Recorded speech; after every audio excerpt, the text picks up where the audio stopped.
Ma meilleure amie m'a volé mon idée de business. Aujourd'hui, c'est elle qui m'appelle pour travailler à mon service. Elisa et moi, on se connaissait depuis la fac. 20 ans d'amitié, des vacances ensemble, des chagrins d'amour partagés, des fous rires interminables. On avait tout traversé ensemble, ou du moins je le croyais. Il y a 3 ans, j'ai eu une idée de business.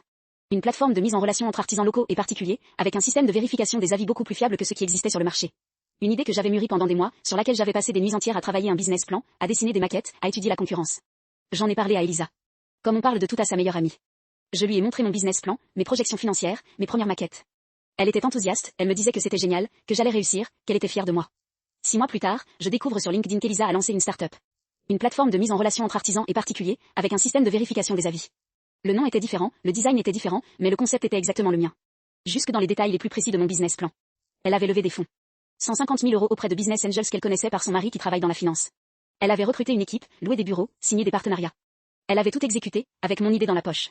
Je ne l'ai pas attaquée en justice. Je n'en avais pas les moyens et puis une idée, ça ne se brevette pas comme ça. J'ai encaissé le coup en silence, j'ai coupé les ponts, j'ai pleuré toutes les larmes de mon corps et puis j'ai continué ma vie. Mais je n'ai pas abandonné mon idée. Je l'ai fait évoluer, je l'ai améliorée, je l'ai rendue meilleure que ce qu'Elisa avait copié. J'ai travaillé le soir et le week-end pendant 2 ans. Et il y a 6 mois, j'ai enfin lancé ma plateforme, avec des fonctionnalités qu'Elisa n'avait même pas imaginées.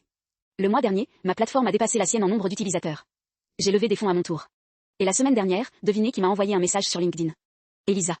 Elle me proposait de fusionner nos 2 entreprises. Elle serait directrice marketing et moi directrice générale. Elle voulait travailler pour moi. Je n'ai pas répondu. J'ai laissé le message en vue et j'ai continué ma journée. Parfois, la meilleure vengeance, c'est le silence. Abonnez-vous pour plus d'histoires.